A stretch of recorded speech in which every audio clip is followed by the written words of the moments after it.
Hello guys, welcome back to my channel. आज हम बात करने वाले हैं fifth chapter history arts section का 11th ग्रेड का जनपद्स एंड रिपब्लिक्स। बहुत समय बाद वीडियो बनाने का मौका मिल रहा है एंड बच्चों के कमेंट्स आ रहे थे अगेन एंड मैंने सोचा कि किसी तरह से मुझे कंटिन्यू करना ही है एंड सॉरी इतना डिले है बट क्या करूँ, टाइम नहीं मिल रहा है एंड बहुत ही ज़्यादा काम है। सो एनीवेज, तो मैंने सोचा कि गणपति वेकेशन के कुछ दिन है उसमें कुछ वीडियोस बना दूं, हिस्ट्री ज्योग्राफी और जो भी बच्चों के रिक्वेस्ट है एक दो। तो फोर्थ चैप्टर तक हमने कर लिया था। आर्ट सेक्शन हिस्ट्री में ग्रेड 11th में हमने फोर्थ चैप्टर तक कंटिन्यू चल रहा था हमारा और फिर फिफ्थ चैप्टर बाकी था। So I read a comment fifth chapter के लिए। So here is the video, Janapadas and republics. Quickly let's start, not waste time. बहुत ही छोटा सा चैप्टर है एंड बहुत ही इंपॉर्टेंट चैप्टर है, फंडामेंटल चैप्टर है। ये बेस आपका क्रिएट कर रहा है, स्टोरी जो आगे बढ़ने वाली है आपकी उसके लिए ये चैप्टर बेस पूरा क्रिएट कर रहा है और एक ओवरव्यू दे रहा है आपको कि क्या उस टाइम पे चल रहा था। फोर्थ चैप्टर तक हमने देखा था कि कैसे वैदिक पीरियड चालू हो चुका था एंड कैसे धीरे धीरे धीरे सारे अलग अलग अपने छोटे छोटे कुल अलग हो चुके थे एंड कैसे वो ही एक खुद स्मॉल विलेजेस फॉर्म होते जा रहे थे। एक ही फैमिली के लोगों का विलेजेस फॉर्म होते जा रहा था, जनरेशन जनरेशन वाला, जो सब लोग एक फैमिली से बिलोंग करते थे। तो उसी से जहां पे हमने स्टोरी छोड़ी थी वहीं से कंटिन्यू करते हुए फिफ्थ चैप्टर स्टार्ट होता है हमारा। Let's start. Janapadas and republics. First, पहले ही पैराग्राफ में उन्होंने बता दिया कि जनपद क्या होता है, तो बहुत ही अच्छा चैप्टर है और बहुत ही अच्छा टेक्स्ट है। जन and janapads. Vedic people used the term jana to designate a group of people united under a common bond of singular kinship structure। तो पहले ही बता दिया कि जन क्या है। जन एक ग्रुप ऑफ पीपल को बोलने के लिए आता है। जब हम ग्रुप ऑफ पीपल को देखते हैं तो उन्हें बोलने के लिए हम यूज करते हैं वर्ड जन। जैसे आपको पता होगा हमारे राष्ट्रीय गीत में भी जन गण मन जन। जन क्या है? जन यानी कि लोग। तो ये कह रहे कि ग्रुप ऑफ पीपल को डेजिग्नेट करने के लिए उसको टर्म क्या दे हम, तो जन टर्म दिया गया था जो सिंगुलर किनशिप स्ट्रक्चर रखते थे। तो यहां पर ये बहुत ही टेक्निकल वर्ड है, इसे आप अंडरलाइन कर लीजिए और इसके मीनिंग लिख लीजिए। इसका मीनिंग क्या होता है? तो किनशिप यानी कि सिंगुलर किनशिप यानी कि सिंगल ब्लड जो शेयर करते हो। किनशिप यानी कि ब्लड बॉन्ड, आपका एक ही खून। तो आपका मतलब ग्रैंडफादर, फिर फादर, फिर आप। तो ये जो हो गया पूरा सिंगुलर किनशिप कहा जाता है इसे। ओके, इसको किंगशिप मत समझिएगा, कोई स्पेलिंग मिस्टेक नहीं है ये। किन, किन, KIN, किनशिप स्ट्रक्चर। सो जिसके अंदर सिंगुलर किनशिप स्ट्रक्चर का एक बना हुआ एक जनरेशन का जो एक फैमिली हो जाता है, उसको पूरे ग्रुप ऑफ पीपल को हम जन करके उसको हम बुलाएंगे। Their settlement was known as gram. और उनके सेटलमेंट को, ये जो रहते हैं ये लोग, उसे ग्राम कहा जाता है। ये बात तो अभी भी आपको पता होगी कि हम विलेजेस को ग्राम करके हम लाइक कहते हैं, ग्राम कहते हैं। ओके, तो ग्राम कहा जाता है। A cluster of grams consisting of the same jana was known as by the name of that particular jana. तो अब उस विलेज का नाम क्या होगा? तो जिस जिस पर्टिकुलर जन का वो विलेज है, जिस जनरेशन, एक एक फैमिली लेते हैं हम, जिस जनरेशन का वो विलेज है। फॉर एग्जाम्पल मैं मेरे नाम का ही बोलना चाहूंगा एग्जाम्पल देने के लिए। For example my surname is Wadekar. तो जो अब मेरा पूरा वाडेकर खानदान जो हो गया, पूरा वाडेकर सरनेम वाले, तो मेरे ग्राम का नाम क्या पड़ जाएगा? मेरे विलेज का नाम क्या पड़ जाएगा? वाडेकर से पड़ जाएगा। जैसे बहुत आपका भी ऐसा आप जानते होंगे, आपके गांव के नाम आपके सरनेम से मिलते हो करके। तो ये वो चीज यहां पे बता रहा है कि जो सेटलमेंट था उसका नाम वही पड़ जाता था जो लोग उसमें बिलोंग करते थे, जो जन यानी कि जो एक सिंगुलर किनशिप वाले बिलोंग करते थे, उन्हीं से उनका नाम पड़ जाता था उस पर्टिकुलर विलेज का, उस पर्टिकुलर ग्राम का। In the beginning however the concept of jana included only an extended family, that is the kula, its settlement, that is the gram, and the cattle pen, that is the गोत्र और गोलवाड़। यानी कि अब बता रहे कि जब इनिशियली यानी कि स्टार्टिंग में जब हम कहते थे कि एक जन, यानी जन में क्या क्या चीज इंक्लूड होती थी, एक पूरी एक्सटेंडेड फैमिली, यानी मेरी पूरी एक्सटेंडेड फैमिली आ जाएगी। फॉर एग्जांपल अगर मैं राठौड़ हूं तो पूरे राठौड़ वाले जितने मेरे चाचा बुआ मासी, ऐसे पूरी एक्सटेंडेड फैमिली उसे कहते हैं, वो आ जाएगी जिसे मैं मेरा कुल कहता हूं। और मैं वो सेटलमेंट आ जाएगा पूरा जिसे मैं ग्राम कहता हूं। और मेरे साथ जो मेरा कैटल, मेरे जो गाय भैंस बकरी ये सब जो मेरी प्रॉपर्टीज है, वो आ जाता था जब हम जन ये वर्ड का इस्तेमाल करते थे। द कंसेप्ट ऑफ जन was not yet inclusive of the concept of territoriality. तो ये अंडरलाइन करेंगे, नॉट येट इंक्लूसिव, अभी तक इसके अंदर इंक्लूड नहीं किया गया था। क्या इंक्लूड नहीं किया गया था? टेरिटोरियलिटी। टेरिटोरियलिटी यानी कि टेरिटरीज, टेरिटरीज यानी कि लैंड। लैंड में कितना ओ करता हूं, मेरी मेरी जमीन, मेरा ये बॉर्डर्स कहां तक है कि ये मुझे बिलोंग करता है, this belongs to my family, this belongs to my जन, दिस बिलोंग्स टू माई कुल। ये अभी तक कंसेप्ट जन वर्ड के साथ जुड़ा हुआ नहीं था। Okay, hence the geographic boundaries of a जन वेर नॉट डिफाइंड। तो अभी तक वो डिसाइड, वो कंसेप्ट ही नहीं था जन के अंदर, इसलिए कोई ज्योग्राफिक बाउंड्री उस तरह से थी नहीं कि ये वाडेकर खानदान की जमीन है पूरी, एकड़ों एकड़ों तक जमीन है जिसके अंदर ये लोग इस पर्टिकुलर विलेज में रहते हैं। तो ज्योग्राफिक बाउंड्रीज अभी तक इसके अंदर इंक्लूड नहीं होती थी जब हम जन वर्ड का इस्तेमाल करते थे इनिशियली स्टार्टिंग में। इसका मतलब अब जब आगे यूज करेंगे तो टेरिटरी भी इंक्लूड हो जाएगी, ये आपको समझना है लॉजिक। आगे बढ़ेंगे। In the last lesson we saw that the Vedic people migrated and spread from the Sapta Sindhu region to the delta region of Ganga.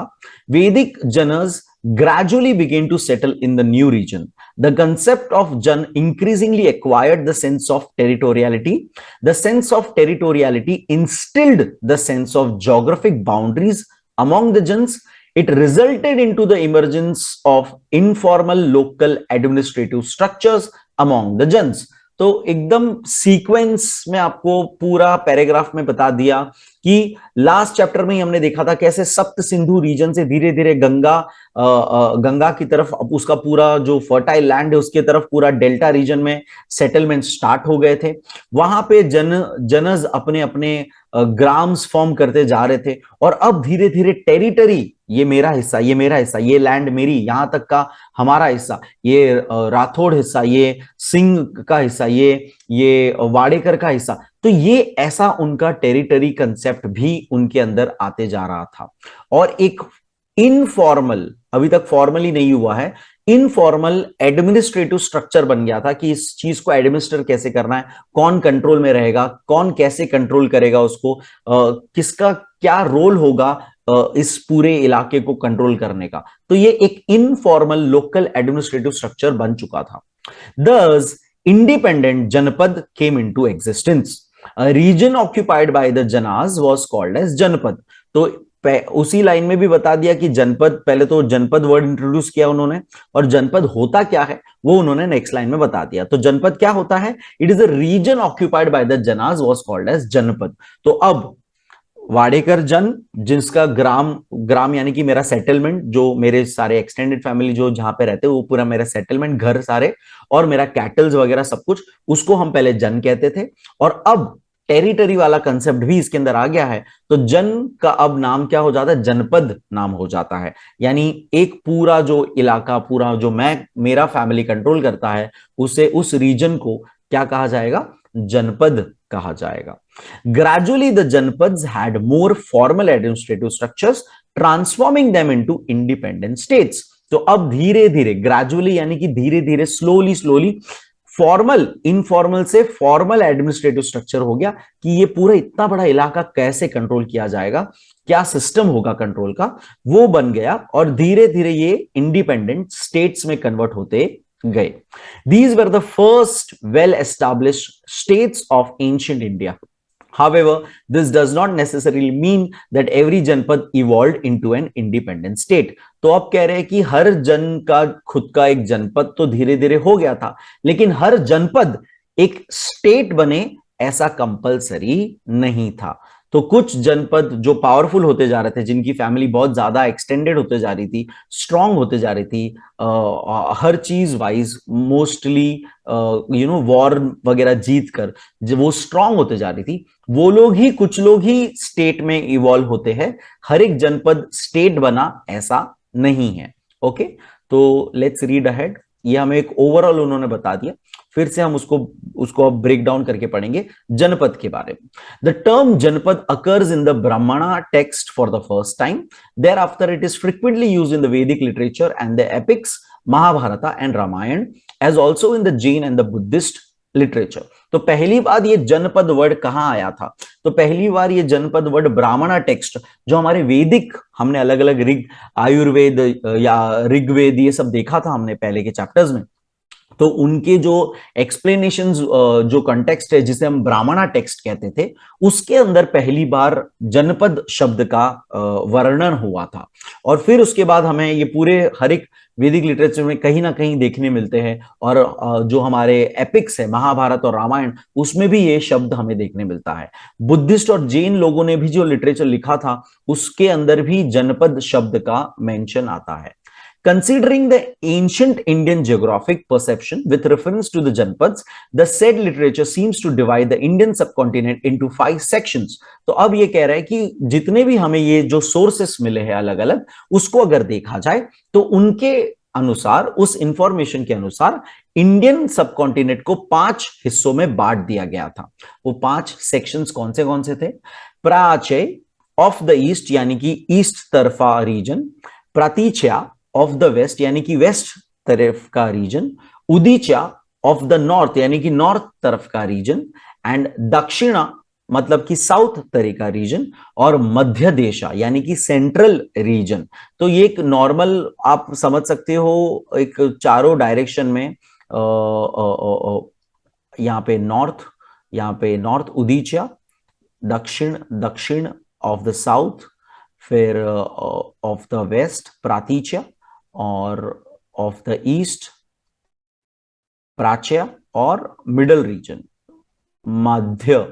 मध्य, जैसे मध्य प्रदेश को हमने मध्य प्रदेश क्यों कहा है? क्योंकि वो मिडल में है, राइट? तो वैसा उत्तर प्रदेश को उत्तर उत्तर क्यों कहा है? क्योंकि uttar direction is towards the north, वैसा। तो उन्होंने इस तरह से हमारे इंडियन सबकॉन्टिनेंट को उस जमाने में सेक्शंस कर दिया था। अब इसमें एक बात जानने की है जो अभी नेक्स्ट पैराग्राफ में हम पढ़ेंगे।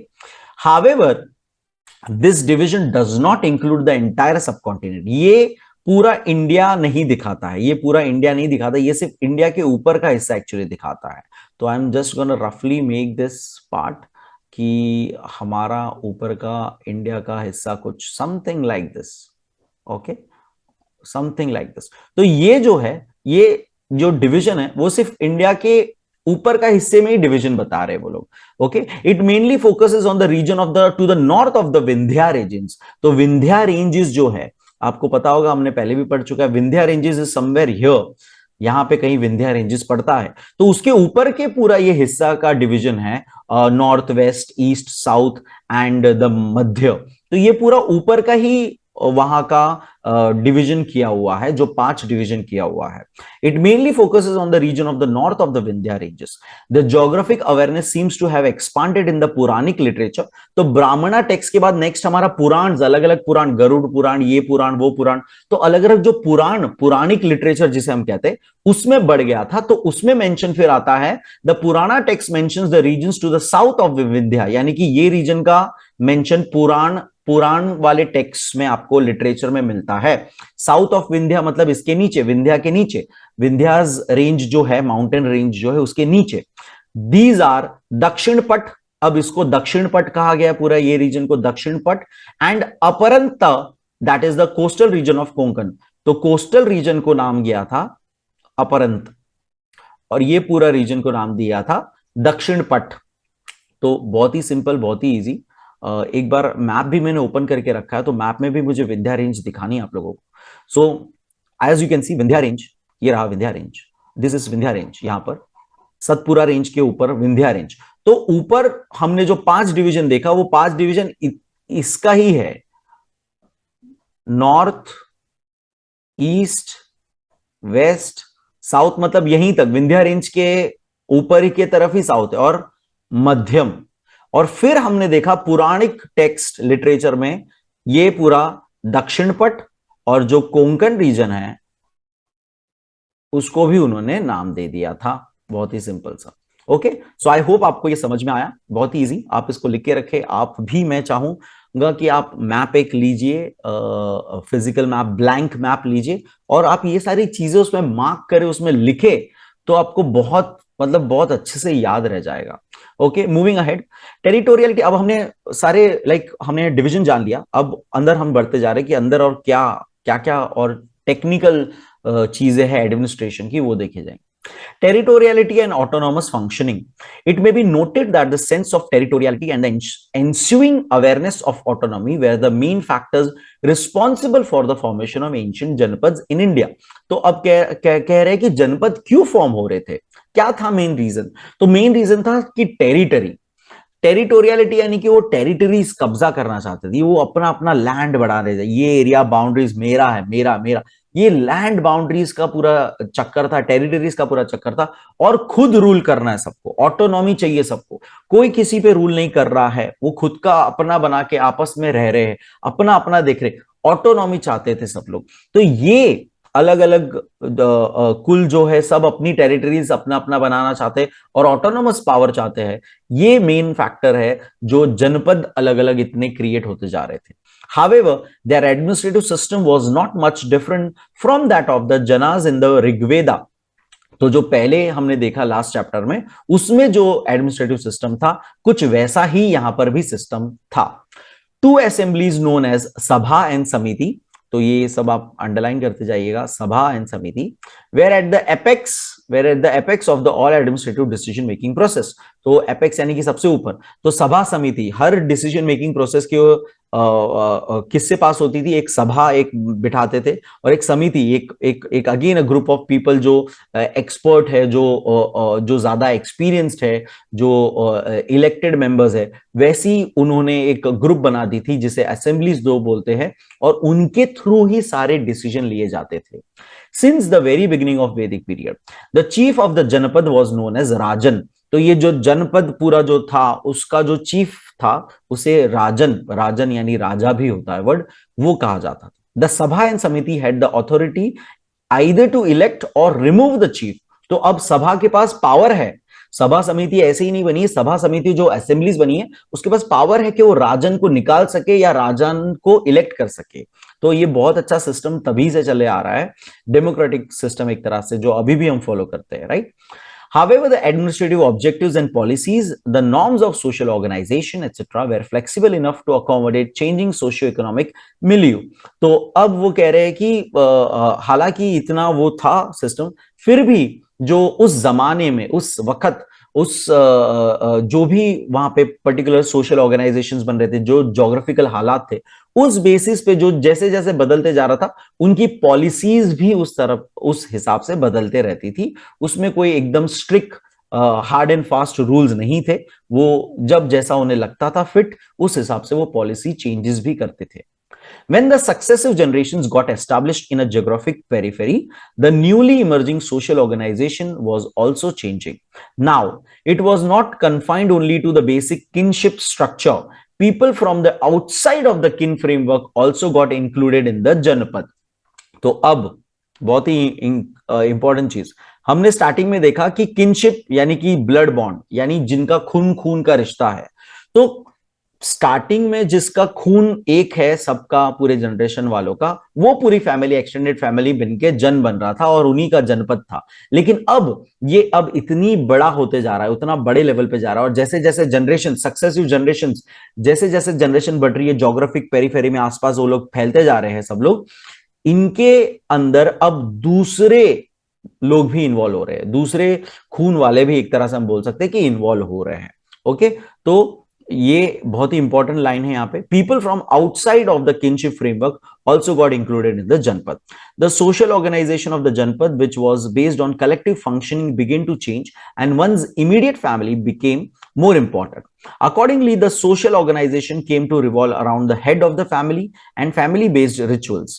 Cooperation at individual level and among the families became the base of the social organization.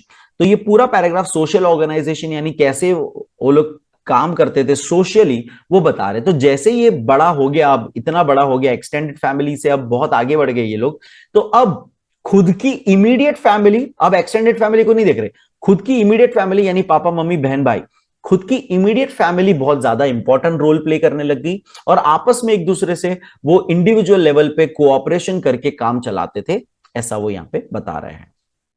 This period also saw the rise of warrior class. इसी पीरियड में हमने वॉरियर क्लास, एक ऐसी क्लास क्रिएट हो गई जिसमें वॉरियर्स यानी वो लोग सिर्फ लड़ाई के लिए बने हैं, वो सिर्फ वॉर करने जाते हैं। बच्चे भी जो बड़े हो रहे पहले से सोच रहे कह रहे मैं वॉरियर बनूंगा, तो वो वॉरियर क्लास एक क्रिएट हो गई थी इस पीरियड में। This people were well trained in warfare, ये बहुत अच्छे से जो ट्रेन्ड होते थे। This class of warriors played a major role in the shift of the primary organisation of the janapadas to more complex state organisation. तो अब सबसे इंपॉर्टेंट, वॉर जिताते हैं वॉरियर्स, तो वॉरियर्स का सबसे बड़ा रोल हो गया था इस टाइम पे, क्योंकि जब वो वॉर जीत जाते थे तो उनके सामने वाले की टेरिटरी अपनी, उनका पूरा सब हमारे साथ मिल जाएगा, मर्ज हो जाएगा जनपद और हम एक बड़ा राज्य बनते जाएंगे। तो ये बहुत इंपॉर्टेंट रोल प्ले कर रहे थे, जो वॉरियर क्लास था वो बहुत इंपॉर्टेंट रोल प्ले कर रहा था, जिसकी वजह से कॉम्प्लेक्स स्टेट बनते जा रहे थे। जो छोटे छोटे जनपद थे अब बड़े होते जा रहे थे और कॉम्प्लेक्स स्टेट ऑर्गेनाइजेशन बनते जा रहा था। जनापदिन is a term mentioned in Panini's Ashtadhyayi used to indicate the warrior class।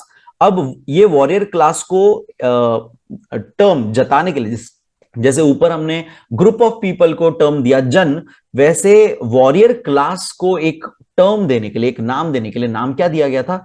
जनापदिन। ये वर्ड आप लिख लीजिएगा, जनापदिन। ये कहां पे हमने पाया? ये हमें कहां से पता पड़ा? पाणिनि आपको पता होगा, जो बहुत ही स्कॉलर रहे हैं, जिन्होंने अष्टाध्यायी किताब लिखी थी, जिसमें ग्रामर के लिए बहुत माने जाते हैं, पाणिनीज ग्रामर, अगर आपको पता होगा तो पाणिनि के अष्टाध्यायी किताब के अंदर जनपदिन शब्द का उल्लेख मिलता है हमें, जो क्या किसको डिस्क्राइब करता है? वॉरियर क्लास को डिस्क्राइब करता है। Okay, let's move ahead. Expansion and development of the जनपद। अब ये जनपद बढ़ते जा रहे हैं, हम ऑलरेडी देख चुके स्टोरी ऊपर से कि अब ये बढ़ते जाएंगे। Expansion and development of the janapada seem to have occurred in 3 different ways. तो 3 वेज थे जिसमें ये एक्सपांड हो रहे थे। पहला, expansion and development of a society formed into a jana by uniting of a number of generations of a singular kul, that is the family. For example, janapads namely मत्स्य, छेदी, गांधार, काशी, कोसाला।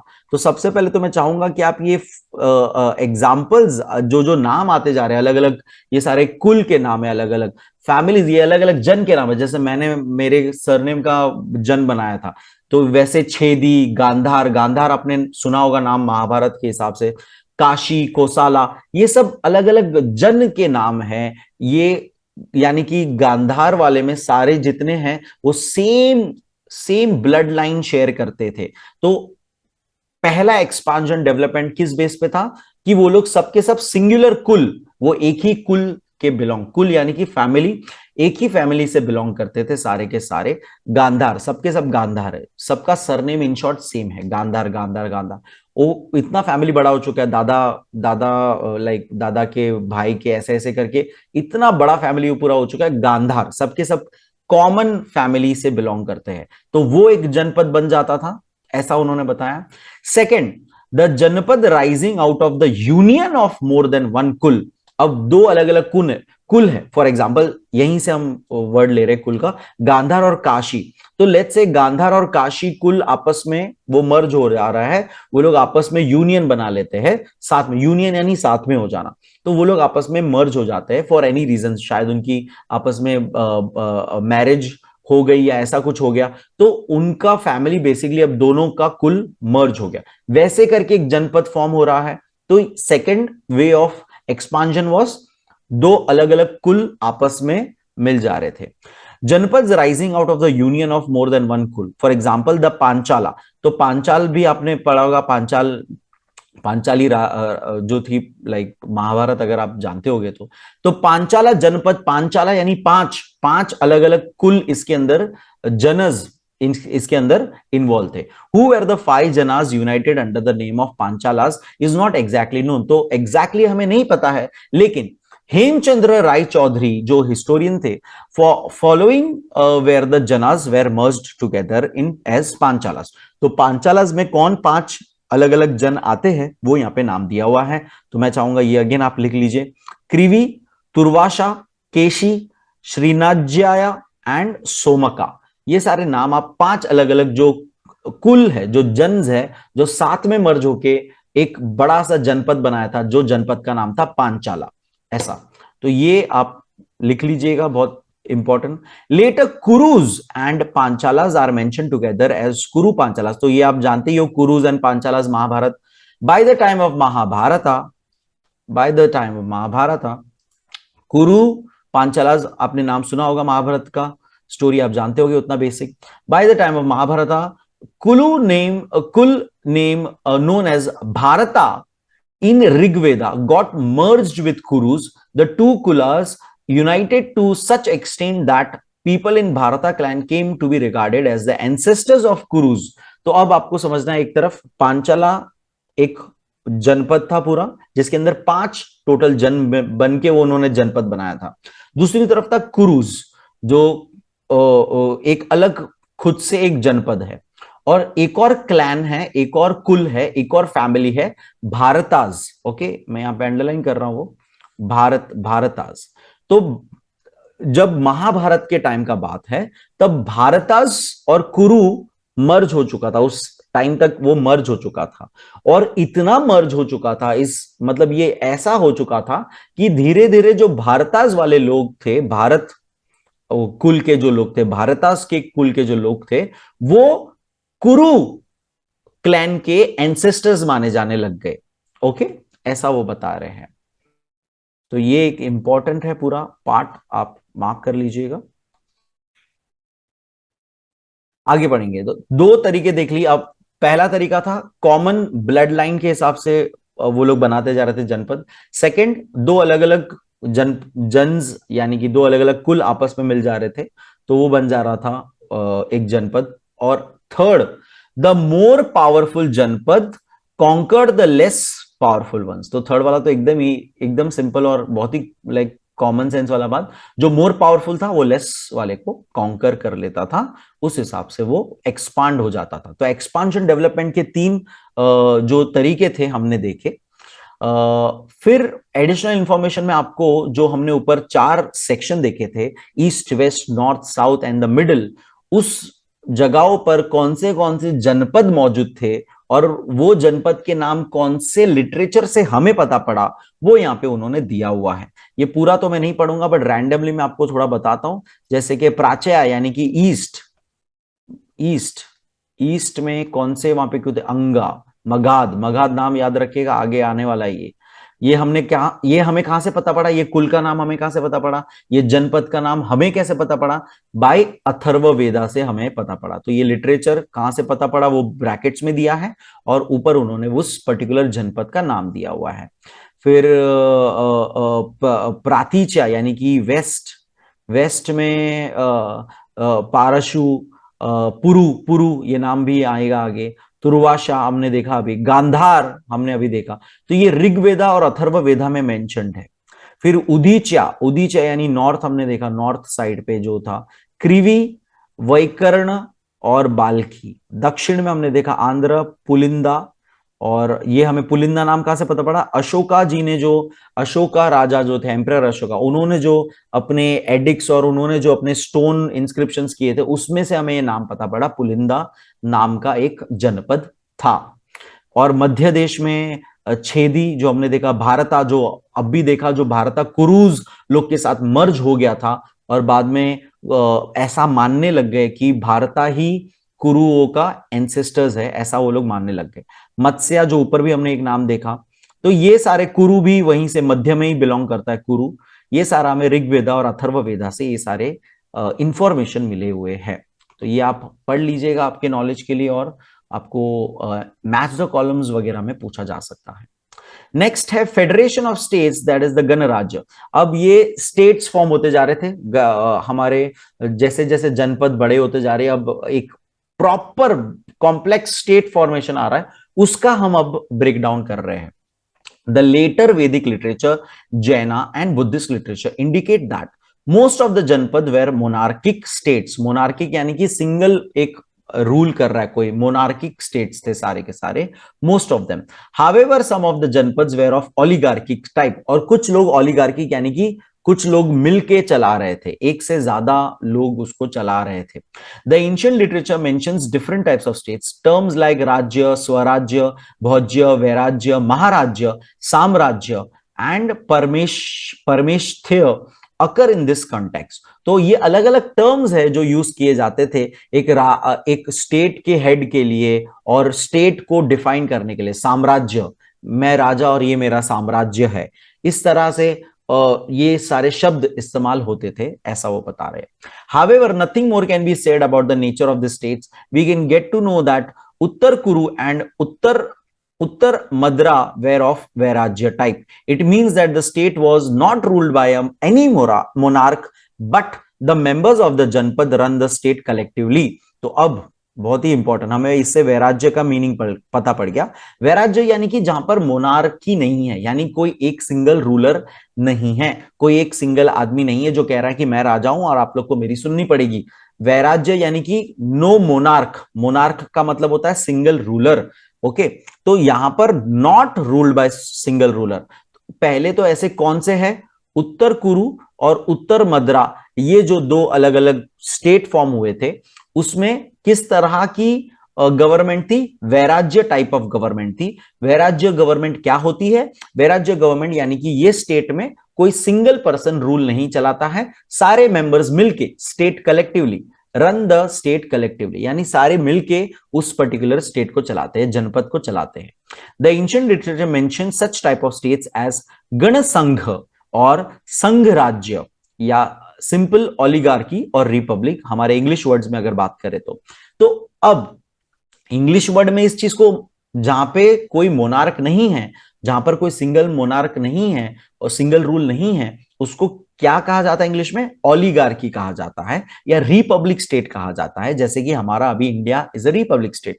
तो उस time पे literature, ancient literature में उसको क्या कहा जाता था? गण संघ, गण संघ कहा जाता था, या संघ, संघ राज्य कहा जाता, संघ राज्य, संघ यानी कि साथ में पूरा राज्य करेंगे, राज करेंगे, उस तरह से शब्द का आप मीनिंग निकाल सकते हो। अब गण वर्ड आया है बार बार, तो उसका मीनिंग अलग से बता रहे। गण means the ruling class comprising members of equal social status. तो अब जो जो रूल कर रहा है वो सारे मेंबर्स इक्वल सोशल स्टेटस के, बहुत इंपॉर्टेंट है ये, सोशल स्टेटस सबका सेम है यहां पर। Similarly sangha means a state found by many kulas और जनपद बाय कमिंग टुगेदर। तो हमने ऊपर ही देख लिया ये कि जब बहुत सारे जनपद और कुल्स आपस में मिल जा रहे थे, जो स्टेट फॉर्म हो रहा था, उसे हम संघ, संघ यानी हम साथ में आ गए सारे के सारे। by coming together by 6th century many संघराज्यस had come into existence।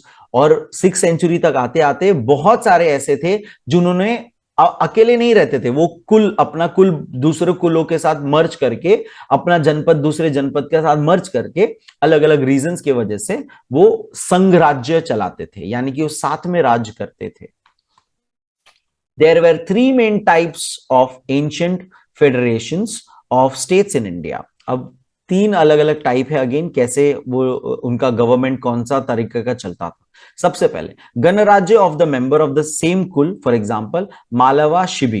तो पहले तो एक कुल है और उसी कुल का मेंबर जो है वो मेन रूल करते जाएगा। तो गणराज्य of members of the same कुल, तो वो पूरा जो एक ही कुल का बना हुआ था, तो उस तरह के एग्जाम्पल कौन है? मालवास, मालवास करके जो एक कुल था, उनका जो पूरा गणराज्य था वो पूरा उन्हीं का same same same same, Malwa Malwa Malwa type पूरे जो उनका सेम है, वो लोग ही रूल करते थे। वैसा ही एक और एग्जांपल है शिबी। शिबी करके भी एक जो कुल था, उनका भी गणराज्य किससे बना था, वो लोग शिबी वाले ही लोग थे सारे के सारे। सेकंड है ganarajya created by more than one kulas coming together. तो हम लोग एक्चुअली ऊपर ऊपर जो हमने देखे तीन अलग अलग तरीके से जिससे वो टेरिटरी एक्सटेंड अपना बढ़ा रहे थे, तो उसी तरह से वो रूलिंग भी तो उसी तरह से होगी। तो एक कुल वाला ही अगर अपना आगे बढ़ाते जा रहा तो उसी कुल मेंबर का वो मेंबर गणराज्य फॉर्म कर दिया, स्टेट फॉर्म कर दिया। वैसे ही गणराज्य created by more than one कुल, तो दो अलग अलग कुल आपस में मिलके उन्होंने संघ, गणसंघ बना दिया है और उसको वो रूल कर रहे हैं। For example Vajji ganasangha, it included 8 kulas. तो अभी एक एग्जाम्पल ये याद रखेगा, वज्जी करके जो गणसंघ बना था, संघ यानी कि बहुत सारे एक साथ आ चुके हैं, उसकी कितने सारे, बहुत सारे मतलब यहां पर कितने सारे आए थे, 8, टोटल 8 कुल्स आपस में आए थे। कौन से थे वो, Vajji, Lichchhavi, Jnatrika and Videha were the important ganas among them. तो सब 8 के नाम तो दिए नहीं है, 1 2 3 4, 4 के नाम उन्होंने खाली दिए हैं जो कि इंपॉर्टेंट थे काफी। Lichchhavi was the most influential gana of them, और इनमें से सबसे ज्यादा जिसका इन्फ्लुएंस रहा है हमारे हिस्ट्री में वो है लिच्छावी करके। ये आगे भी नाम आएगा तो आप ये नाम याद रखिएगा। थर्ड है more than one ganarajyas coming together to create a sangha rajya. For example योधेया शोद्रुक संघ। तो एक, अब ये गणराज्य ही पूरा दो स्टेट अलग अलग, पहले तो चल रहा है कि स्टेट कैसे बनेगा, तो एक स्टेट गणराज्य कैसे बनेगा, एक कुल मेंबर ने ही अपना जनपद बनाया था, वही इतना बड़ा अब हो चुका है कि वो गणराज्य लेवल पे आ गया, स्टेट लेवल पे आ गया। सेकंड कैसे बनेगा, बहुत सारे अलग अलग कुलों ने मिला के एक पूरा स्टेट बना दिया, यानी कि छोटे छोटे रीजन ने मिला के अपने आप को स्टेट घोषित कर दिया।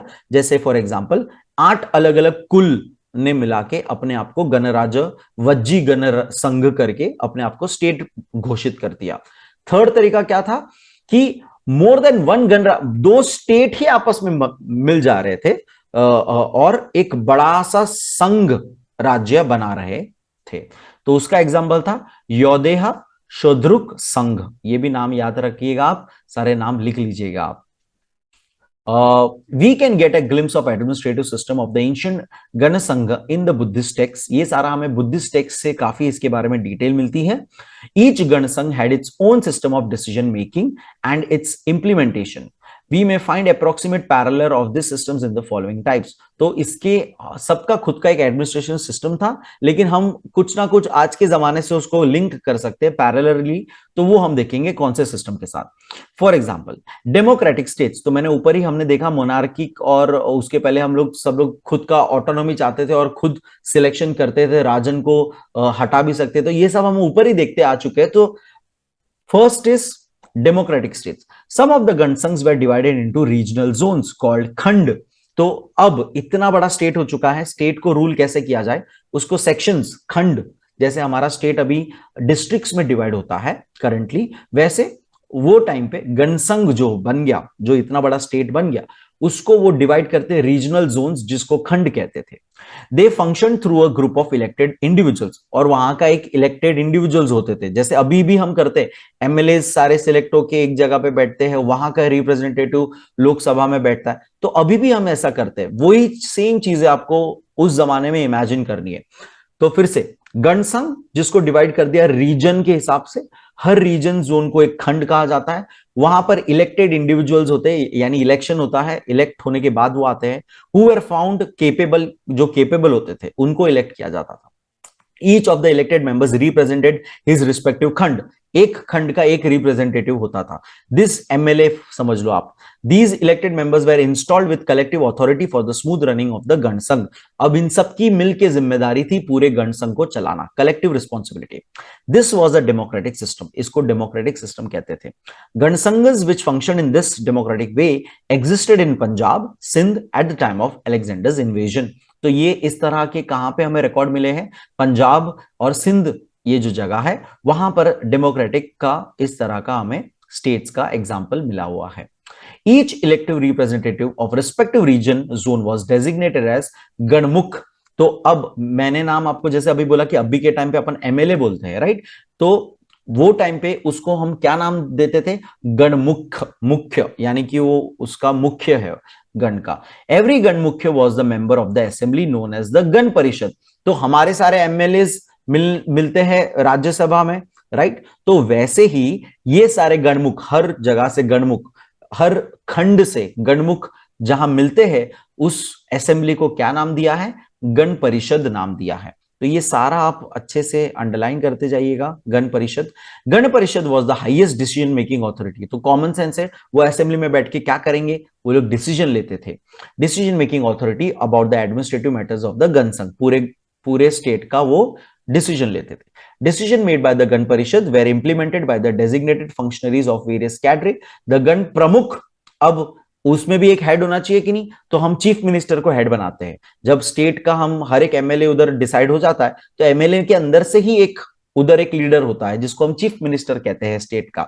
तो फिर से खंड, खंड का एक रिप्रेजेंटेटिव जिसको हम कहते हैं गणमुख्य, बहुत सारे गणमुख्य जहां पे मिलके बैठते हैं, उस असेंबली को कहते हैं गण परिषद। और उसी असेंबली के अंदर, उसी के अंदर एक इंपॉर्टेंट, जिसको ज्यादा हमने पोस्ट पावर दिया है, उसे हम गण प्रमुख्य कहते हैं। गणमुख्य, प्रमुख्य, okay, was the principal functionary presiding over the administrative system.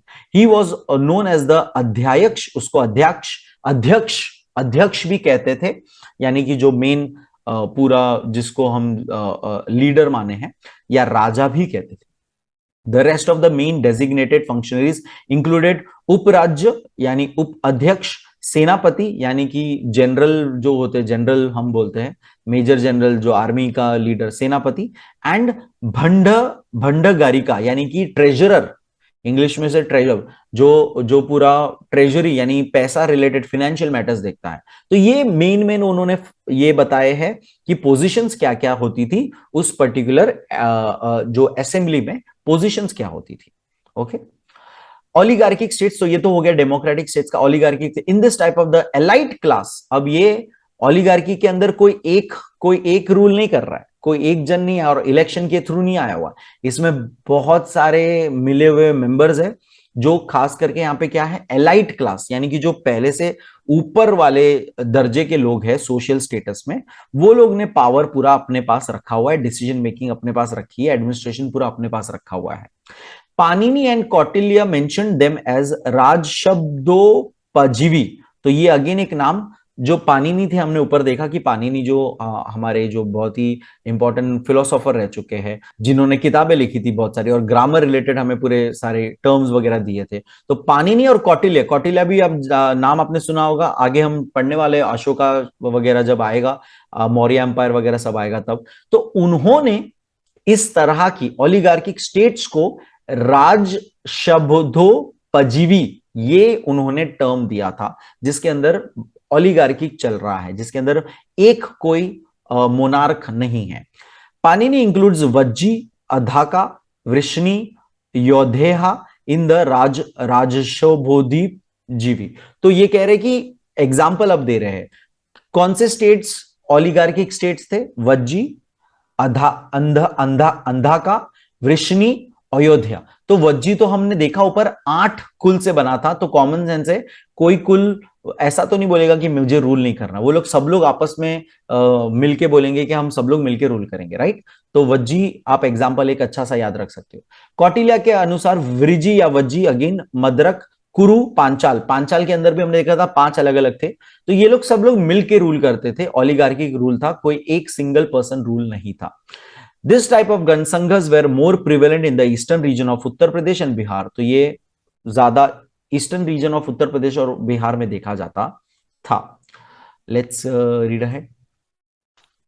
We have seen the janapadas mainly emerge as the result of the sense of geographic boundaries, territoriality जिसे कहते हैं, and autonomous functioning, और autonomous सबको पावर अपना चलाना था। Some of the powerful janapads expanded and developed to the extent and they were acknowledged as Mahajanpad by the 8th century before Common Era. In the next lesson, we will study the 16th Mahajanpad of ancient India. तो हमने अभी, हालांकि हमने पूरा वो 6th century तक बीच में खींच लिया था स्टोरी, और जिसमें हमने जान लिया कि वो लोग कैसे एक स्टेट फॉर्म कर दिए थे, लेकिन जनपद और उसके बीच का भी एक स्टेज है जिसे महाजनपद कहते हैं।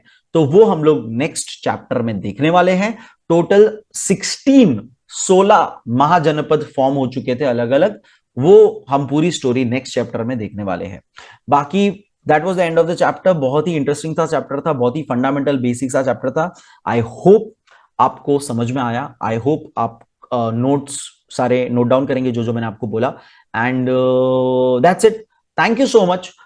शेयर करें वीडियो को, दूसरे वीडियोस देखिए मेरे चैनल के और सारे बहुत सारे अलग अलग सब्जेक्ट्स के। And keep supporting guys, keep loving. Thank you so much. Keep learning, keep sharing and keep smiling.